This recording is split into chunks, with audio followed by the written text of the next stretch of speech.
എല്ലാവർക്കും എൻ്റെ വിനീത പ്രണാമം.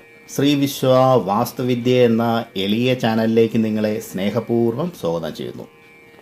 ഈ വീഡിയോയുടെ തംബ്നെയിൽ കണ്ടിട്ട് കൂടുതൽ പേരും വിചാരിച്ചിരിക്കുന്നത് ശാരീരികമായി സ്ത്രീയെ എങ്ങനെ തൃപ്തിപ്പെടുത്താം എന്നായിരിക്കും വിഷയമെന്ന്. പക്ഷേ അതല്ല.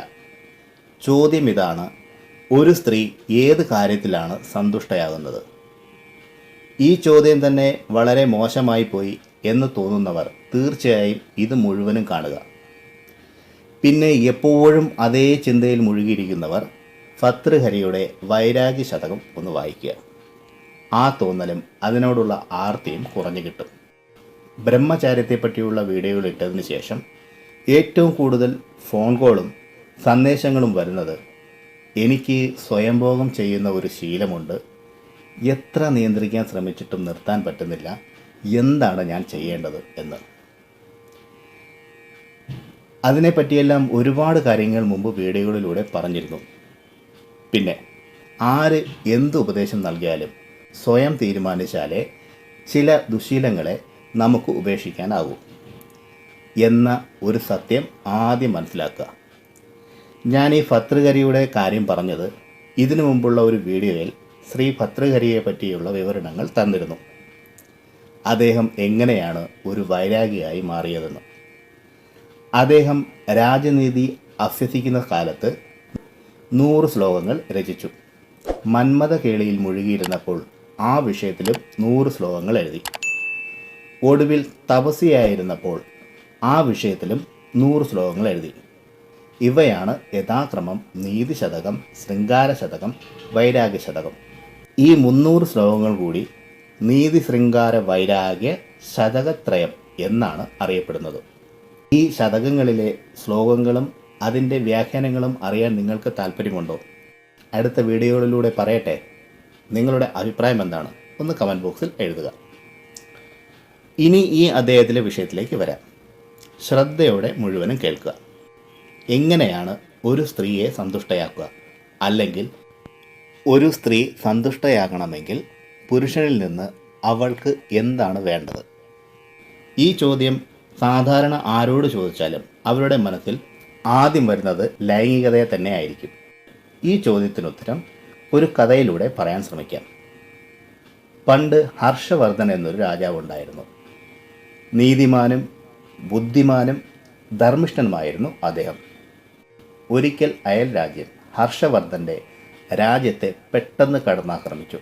പെട്ടെന്നുള്ള ആക്രമണമായതിനാൽ ഹർഷവർദ്ധനന് പിടിച്ചു നിൽക്കാൻ കഴിഞ്ഞില്ല, കീഴടങ്ങേണ്ടി വന്നു. അദ്ദേഹത്തിനെ ബന്ധസ്ഥനായി വിജയിച്ച രാജാവിൻ്റെ മുന്നിൽ കൊണ്ടു ചെന്നാക്കി. ബന്ധസ്ഥനായ ഹർഷവർദ്ധനോട് അവിടുത്തെ രാജാവ് പറഞ്ഞു, ഞാൻ ഒരു ചോദ്യം ചോദിക്കും. അതിനുള്ള ശരിയായ ഉത്തരം നൽകിയാൽ നിങ്ങളെ ഞാൻ മോചിപ്പിക്കുകയും നിങ്ങളുടെ രാജ്യത്തെ തിരിച്ചു നൽകുകയും ചെയ്യും. ശരി ഉത്തരമല്ല എങ്കിൽ നിങ്ങൾ ജീവിതാവസാനം വരെ എൻ്റെ കാരാഗൃഹത്തിൽ കഴിയേണ്ടി വരും. എന്താ, നിങ്ങൾ തയ്യാറാണോ? ആ രാജാവിൻ്റെ പ്രസ്താവന കേട്ട ഹർഷവർദ്ധൻ ഒട്ടും ആലോചിക്കാതെ തന്നെ സമ്മതമറിയിച്ചു.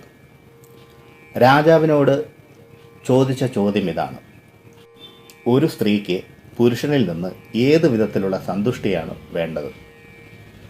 ഇതിനുത്തരം നൽകുവാനായി താങ്കൾക്ക് ഞാൻ 1 മാസത്തെ സമയം തരാം.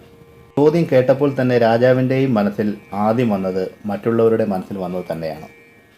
എന്നാൽ രാജാവ് അപ്പോൾ അത് പറഞ്ഞില്ല. ഇത് എല്ലാവരുടെ മനസ്സിൽ വരുന്നതല്ലേ? ഇത്രയും വലിയ കാര്യത്തിനായി ചോദിച്ച ഈ ചോദ്യം നിസ്സാരമല്ല. രാജാവിൻ്റെ കെട്ടഴിച്ചു 1 മാസത്തിനുള്ളിൽ മറുപടിയായി തിരിച്ചു വരണമെന്ന് പറഞ്ഞ് സ്വതന്ത്രനാക്കി. രാജാവ് ഈ ചോദ്യങ്ങൾ പലരോടും ചോദിച്ചുകൊണ്ട് നടന്നു. ഗ്രഹസ്ഥരോടും മഹർഷിമാരോടും യോഗീവര്യന്മാരോടും ധനികന്മാരോടും പാവപ്പെട്ടവരോടും യുവാക്കളോടും യുവതികളോടും വൃദ്ധരോടും വേശ്യകളോടും എന്നു വേണ്ട യാചകരോടും കൊച്ചുകുട്ടികളോട് വരെ പലയിടത്തും നടന്നുപോയി ചോദിച്ചു. ഒരിടത്തു നിന്നും രാജാവിന് തൃപ്തമായ ഉത്തരം കിട്ടിയില്ല. ചിലർ പറഞ്ഞു, സ്ത്രീ പുരുഷനിൽ നിന്ന് സുരക്ഷയാണ് ഇഷ്ടപ്പെടുന്നത്. ചിലർ പറഞ്ഞു, സ്ത്രീക്ക് സ്വർണ്ണാഭരണങ്ങൾ അധികം കൊടുത്താൽ അവൾ സന്തുഷ്ടയാകുമെന്ന്. ചിലർ പറഞ്ഞു, വില കൂടിയ വസ്ത്രങ്ങൾ നൽകിയാൽ അവൾ തൃപ്തിയാകുമെന്ന്. ചിലർ പറഞ്ഞു ഭർത്താവിൽ നിന്ന് അവൾക്ക് കുഞ്ഞ് ജനിച്ചാൽ അവൾ തൃപ്തിയാകുമെന്ന്. ചിലർ പറഞ്ഞു അവളെ ശാരീരികമായി തൃപ്തിപ്പെടുത്തിയാൽ അവൾ സന്തുഷ്ടയാകുമെന്ന്. ചിലർ പറഞ്ഞു വലിയ വീടുണ്ടെങ്കിൽ അവൾ സന്തുഷ്ടയാകുമെന്ന്. പക്ഷേ ഇതൊന്നും കേട്ടിട്ടും രാജാവിന് ബോധ്യമായില്ല. എന്തായിരിക്കും ഇതിനുത്തരം? ഇപ്പോൾ തന്നെ പകുതി ദിവസം കഴിഞ്ഞു. ഇതിനുത്തരം ആര് പറഞ്ഞു തരും? ആരോടാണ് ചോദിക്കുക? ഇതിനുത്തരം എവിടെ നിന്ന് ലഭിക്കും? രാജാവ് ആകെ വിഷമിച്ച് ഒരു മരച്ചുവട്ടിൽ ഇരിക്കുകയായിരുന്നു. അവിടെ ഒരു വഴിപോക്കൻ വന്നു. രാജാവിനോട് ചോദിച്ചു, എന്താണ് താങ്കളുടെ പ്രശ്നം? രാജാവ് നടന്നതെല്ലാം അയാളോട് പറഞ്ഞു. ഇത് എന്തായാലും ഒരു സാധാരണ ചോദ്യമല്ല. എന്തായാലും ഇങ്ങനെ അന്വേഷിച്ച് നടന്നാൽ താങ്കൾക്ക് ഇതിന് ഉത്തരവും ലഭിക്കുമെന്ന് തോന്നുന്നില്ല. അതിന് ഒരു വഴിയേ ഉള്ളൂ. താങ്കൾക്ക് അതിന് ധൈര്യമുണ്ടെങ്കിൽ ഞാനൊരു മാർഗം പറഞ്ഞു തരാം. ദൂരെ ഒരു ഗ്രാമത്തിനടുത്ത് ഒരു ശ്മശാനത്തിൽ ഒരു ചുടലയക്ഷിയുണ്ട്. അവൾ അറിയാത്ത ഒരു കാര്യവും തന്നെ ഇല്ല.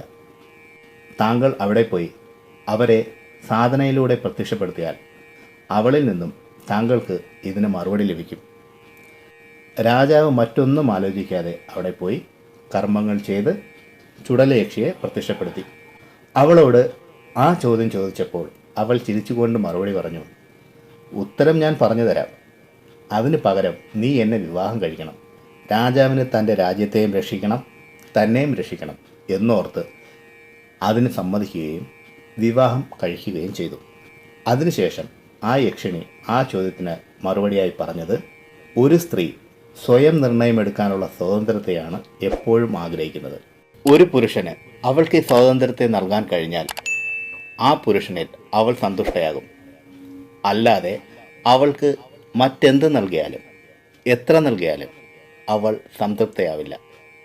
എന്ത് നൽകുകയും എന്ത് ചെയ്തു കൊടുത്തും അവളെ സംതൃപ്തപ്പെടുത്താൻ ഒരു പുരുഷനും സാധിക്കില്ല.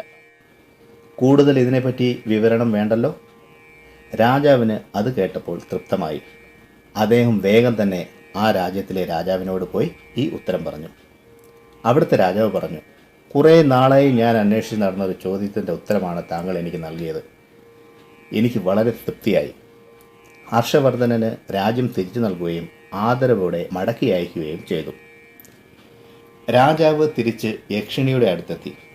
അപ്പോൾ യക്ഷിണി രാജാവിനോട് പറഞ്ഞു, ഞാൻ ഒരു ദിവസം പകുതി സമയം വിരൂപയായും പകുതി സമയം സുന്ദരിയായും കഴിയും. താങ്കൾക്ക് എന്തെങ്കിലും പ്രശ്നമുണ്ടോ, എന്തെങ്കിലും വിരോധമുണ്ടോ എന്ന്. രാജാവ് പറഞ്ഞു, പ്രിയതമേ, നീ എൻ്റെ ഭാര്യയാണ്. നിനക്ക് തീരുമാനങ്ങൾ എടുക്കാനുള്ള സ്വാതന്ത്ര്യം ഞാൻ നിനക്ക് നൽകിയിരിക്കുന്നു. ഇത് കേട്ട് യക്ഷിണി വളരെ സന്തോഷവതിയായി അദ്ദേഹത്തെ അനുഗ്രഹങ്ങൾ നൽകി തിരിച്ചയച്ചു. പ്രിയരെ, ഈ അദ്ദേഹത്തിൽ പറഞ്ഞ കാര്യങ്ങൾ നിങ്ങൾക്ക് ഇഷ്ടപ്പെട്ടുവോ? ഇഷ്ടമായെങ്കിൽ ലൈക്ക് ചെയ്ത് എന്നെ അറിയിക്കുക. നിങ്ങളുടെ അഭിപ്രായമോ അല്ലെങ്കിൽ നിങ്ങളുടെ ഇഷ്ടദൈവത്തിൻ്റെ പേരോ കമൻറ്റ് ബോക്സിൽ എഴുതുക. മറ്റുള്ളവർക്ക് പ്രയോജനപ്പെടുന്ന രീതിയിൽ എന്തെങ്കിലും ഉണ്ടെങ്കിൽ ഷെയർ ചെയ്യാനും ഈ ചാനലിലെ പഴയ വീഡിയോകളും കാണുക. പിന്നെ ഞാൻ എപ്പോഴും പറയുന്നത് പോലെ സത്യസന്ധമായ യഥാർത്ഥ വാസ്തുവിദ്യ രഹസ്യങ്ങളും സനാതനധർമ്മത്തിലെ സാധന, ഉപാസന, മന്ത്രരഹസ്യങ്ങളും ഹസ്തരേഖ വിജ്ഞാനവും സാമുദ്രിക ശാസ്ത്ര രഹസ്യങ്ങളും അറിയാനായി നിങ്ങൾ ഈ ചാനൽ സബ്സ്ക്രൈബ് ചെയ്യുക. നിങ്ങൾക്കെല്ലാവർക്കും സർവേശ്വരൻ്റെ അനുഗ്രഹം ലഭിക്കാനായി ആത്മാർത്ഥമായി പ്രാർത്ഥിച്ചുകൊണ്ട് നിർത്തുന്നു. നന്ദി, നമസ്കാരം.